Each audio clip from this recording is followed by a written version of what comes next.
दिल्ली में आपका हल्ला बोल, सड़क पर उतरे आप विधायक, एलजी आवास तक निकाला पैदल मार्च। केजरीवाल ने एलजी को खूब सुनाया। दिल्ली में जितने भी बच्चे हैं उन सब बच्चों को मैं अपना बच्चा मानता हूँ। जितने भी दिल्ली के लोगों के बच्चे हैं, गरीबों के बच्चे हैं, अमीरों के बच्चे हैं, मिडिल क्लास के बच्चे हैं, उन सबको मैं अपना बच्चा मानता हूँ। और मैं चाहता हूँ कि सभी दिल्ली के सभी बच्चों को अच्छी से अच्छी शिक्षा मिलनी चाहिए। चाहे गरीब का बच्चा हो, चाहे अमीर का बच्चा हो, सबको अच्छी से अच्छी शिक्षा मिलनी चाहिए। कई लोग ऐसे हैं जिनको भगवान ने साधन दिए हैं, वो अपने बच्चों को विदेशों में पढ़ाई करने भेजते हैं। हम चाहते हैं कि हमारे गरीबों के, मिडिल क्लास के बच्चों को भी विदेशों जैसी अच्छी से अच्छी शिक्षा मिले। अब सब बच्चे तो विदेश जा नहीं सकते, तो हमने दिल्ली में स्कूल अच्छे कर दिए। अब हम अपने सरकारी स्कूलों के टीचर्स को विदेशों में ट्रेनिंग के लिए भेज रहे हैं। वो वहां पे दुनिया की बेस्ट ट्रेनिंग लेके आएंगे। हम उन्हें फिनलैंड भेज रहे हैं। फिनलैंड दुनिया का वो देश माना जाता है जहां दुनिया में सबसे अच्छी शिक्षा फिनलैंड में दी जाती है। तो हम दिल्ली के सरकारी स्कूलों के टीचर्स को फिनलैंड भेज रहे हैं, वहां से वो ट्रेनिंग लेके आए और हमारे सरकारी स्कूलों में हमारे बच्चों को शिक्षा दें। अभी तक 1000 से ज्यादा टीचर्स की और प्रिंसिपल्स की हम विदेशों में ट्रेनिंग करा चुके हैं। अब लगभग 30 के करीब ऐसे टीचर्स या प्रिंसिपल्स को फिनलैंड भेजना था हमें।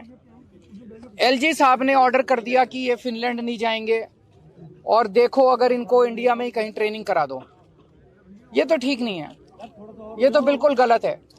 एलजी साहब को क्या प्रॉब्लम है? दिल्ली के लोगों की चुनी हुई सरकार, दिल्ली के बच्चे, दिल्ली के लोगों का टैक्स का पैसा, दिल्ली के लोगों के पैसे से उनको टीचर्स को ट्रेनिंग के लिए भेज रहे हैं। एलजी साहब क्यों रोक रहे हैं? एलजी साहब रोकने वाले कौन होते हैं? एलजी साहब क्यों रोक रहे हैं टीचर्स की ट्रेनिंग को? मुझे बहुत ज्यादा दुख हुआ इस बात से कि एलजी साहब दिल्ली के लोगों की बच्चों को अच्छी शिक्षा नहीं दिलवाना चाहते। मैं आपको पकड़ना एक बार, मैं सुप्रीम कोर्ट का ऑर्डर लेके आया हूँ। ये सुप्रीम कोर्ट का ऑर्डर है, ये देखो, सारे जने कैमरे पे दिखा दो, ये सुप्रीम कोर्ट का ऑर्डर है। इस ऑर्डर में लिखा है, सुप्रीम कोर्ट ने 4 जुलाई 2018 को बोला था, lieutenant governor of Delhi has not been interested with any independent decision making power. ये देखो, इसमें क्या ये सुप्रीम कोर्ट ने कहा है, लेफ्टिनेंट गवर्नर को कोई भी स्वतंत्र निर्णय लेने का अधिकार नहीं है। ये 2 बार लिखा। उनको पता था एलजी एक बार में नहीं मानेंगे। एक तो उन्होंने 284 नंबर पैराग्राफ में लिखा और एक उन्होंने 475 नंबर पैराग्राफ में फिर लिखा। सुप्रीम कोर्ट ने, there is no independent authority vested in lieutenant governor to take decision. इसमें लिखा हुआ है कि लेफ्टिनेंट गवर्नर स्वतंत्र रूप से कोई निर्णय नहीं ले सकते। सुप्रीम कोर्ट कह रहा है कि लेफ्टिनेंट गवर्नर स्वतंत्र रूप से कोई निर्णय नहीं ले सकते। फिर लेफ्टिनेंट गवर्नर साहब फिनलैंड की शिक्षकों की ट्रेनिंग को रोकने वाले कौन होते हैं? वो क्यों रोक रहे हैं? वो कहते हैं मैं सुप्रीम कोर्ट को नहीं मानता। अगर कोई लेफ्टिनेंट गवर्नर या गवर्नर इस देश का ये कहेगा मैं सुप्रीम कोर्ट को नहीं मानता, तो फिर तो इस देश के अंदर ना जनतंत्र बचेगा, ना संविधान बचेगा, कुछ नहीं बचेगा।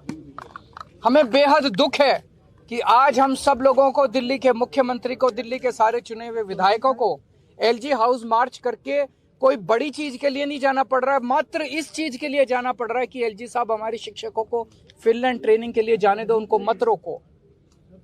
अगर दिल्ली का चुनाव हुआ, दिल्ली के 2 करोड़ लोगों ने वोट डाल के अपने मुख्यमंत्री को चुना, 70 में से 62 सीट दी, वो मुख्यमंत्री अगर अपने शिक्षकों को फिनलैंड ट्रेनिंग नहीं भेज सकता, तो फिर क्या फायदा है ऐसे चुनाव का और क्या फायदा है जनतंत्र का?